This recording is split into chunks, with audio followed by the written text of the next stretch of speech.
Kırgızga men aytkım kelет da Kırgızga bir gana Kırgız kүйөт. Dünyoluk banktын өкүлдөрү эч качан күйбөйт.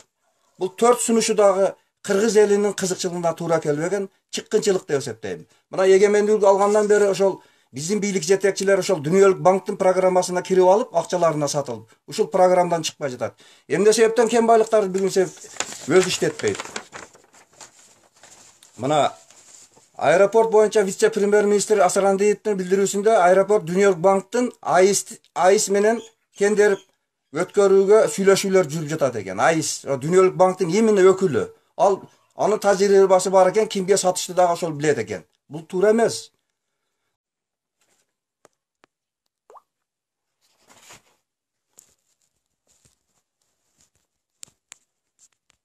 Assalamu alaikum Kırgız elim.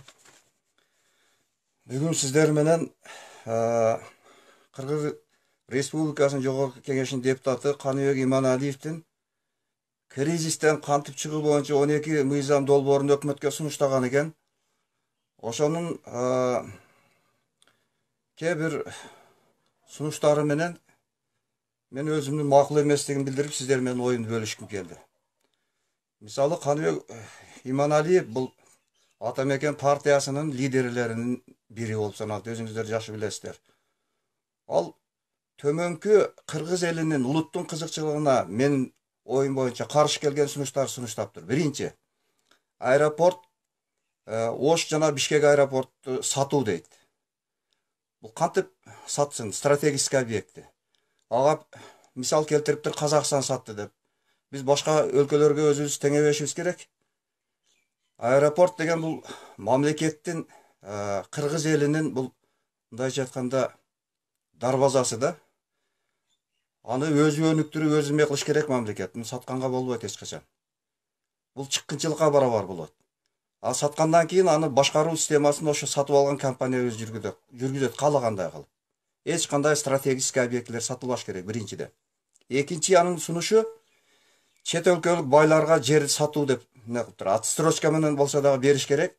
Ошолордун салыктарынын эсебинен Кыргыз эли жашайт дегенде сунуш берип атат. Бул дагы чыккынчылык деп эсептейм. Андай эмес, Кыргыз эли мамлекет өзү курсун андай объектилерди керек болсо. Андан кийинкиси Кумтөргө кошуп, ага жакын сандыкты $1 миллиард сатууну сунуштады.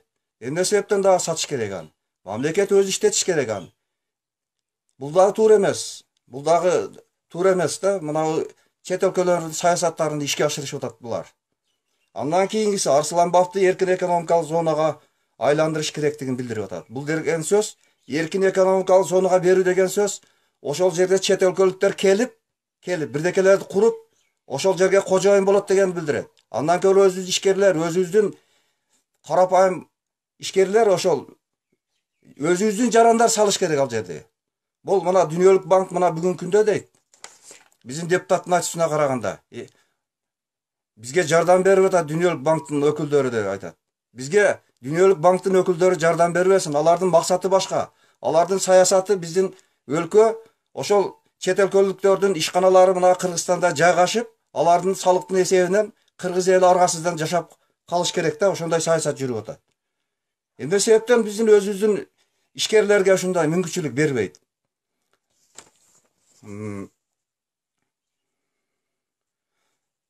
Мына Иманалиевдин сунуштаган идеялары да Кыргызга мен айткым келет да Кыргызга бир гана Кыргыз күйөт. Dünyoluk банктын өкүлдөрү эч качан күйбөйт. Бул төрт сунушу дагы Кыргыз элинин кызыкчылыгына туура келбеген чыккынчылык деп эсептейм. Мына эгемендүүлүк алгандан бери ошол биздин бийлик жетекчилери ошол Dünyoluk банктын программасына кирип алып, акчаларына сатылып, ушул программадан чыкпай жатат. Эмне себептен кен байлыктарды бүгүнчө өз иштетпейт. Мына аэропорт боюнча вице-премьер-министр Асарандиевдин билдирүүсүндө аэропорт Dünyoluk банктын айыс менен кендер өткөрүүгө сүйлөшүүлөр жүрүп жатат экен. Айыс Dünyoluk банктын именно өкүлү. Ал анын тажрыйбасы бар экен, кимге сатышты дагы ошол билет экен. Бул туура эмес.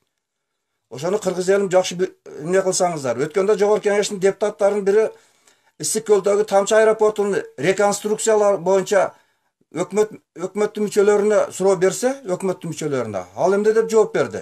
Dünyoluk банктын кеңешчилери менен макулдашып көрүш керек муну деп. Мына бизди Өзүбүздө кана эгемендүүлүгүбүз кайда калды? Өзүбүздүн саясатты жүргүзбөй чет өлкөлөрдүн программасы аткарылып атат. Дагы бир мисал келтирсек, Жогорку Кеңештин депутаты Мирлан Бакиров кен байлыктар боюнча Жогорку Кеңеште өкмөткө суроо берди. Жакшы мыйзамдар кабыл алынбай жатат. Кен байлыктар мамлекеттин кызыкчылыгына иштебей жатат. Мына акыркы 2 токтом кабыл алынган экен, ал дагы өлкөнүн кызыкчылыгы жок десе, жанагы Абылгазиев өзү мен сага кошулам дейт. Анын баягы өкмөттүн мүчөсү айтып атат.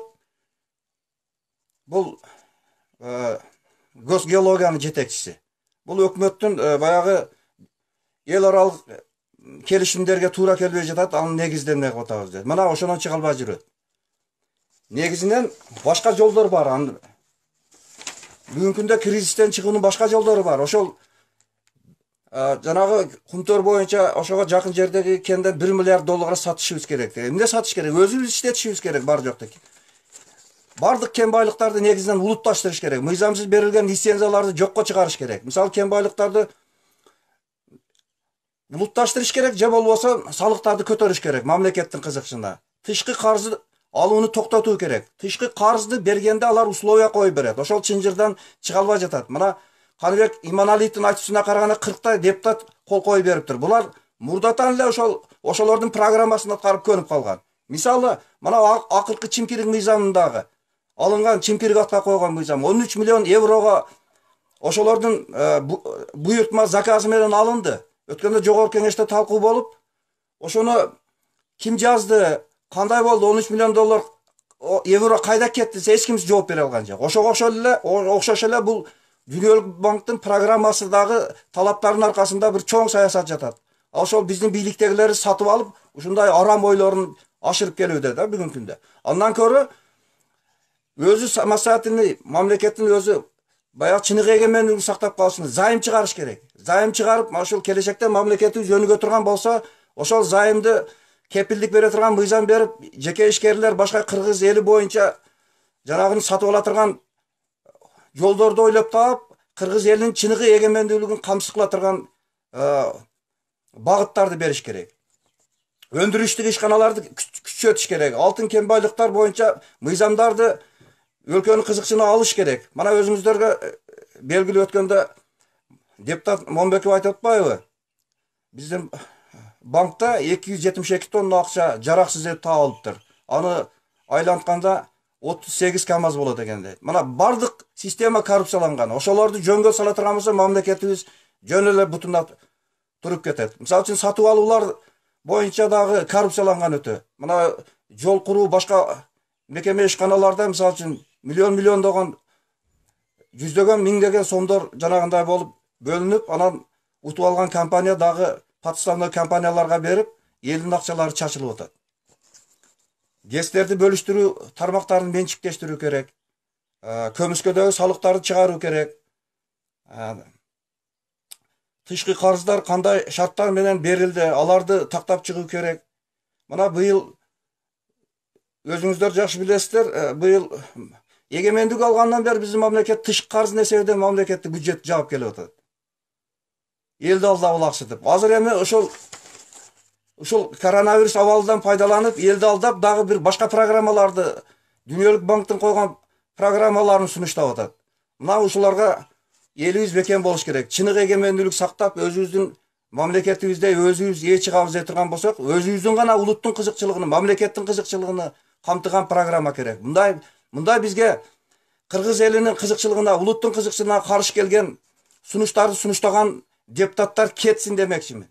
Өкмөт дагы кошулуп кетиш керек. Ушул өзүмдүн сунушумду аяктап, ойлон элим деген ырымды сиздерге тартуулап коеюн. Ойлон элим, ойгон элим, кеч калба. Алданбагын бир курсактык оокатка. Кыргыз элим келечегинде болот, биз алдансак бир тоюндук оокатка. Жаңы коом бир оокаттык күн эмес, ал өкүнүч тарыхтагы чоң белес. Өнүгүүнү изденип, туңгуюктан чыкпасак, келечекте муундар баарыбызды кечирбес. Анда неге өнүкпөйбүз кыргыздар? Өлкөбүздө кен байлыктын баары бар. Өнүгүүгө жол бергебеген күчтөр бар. Алар менен өздөн чыккан саткындар. Сак болгула кыргыз элим баарыңар. Каптап кетти элди бузган вирустар. Алар менен күрөшпөсөк баарыбыз эгемендүүлүк билимсиз барып жоюлар.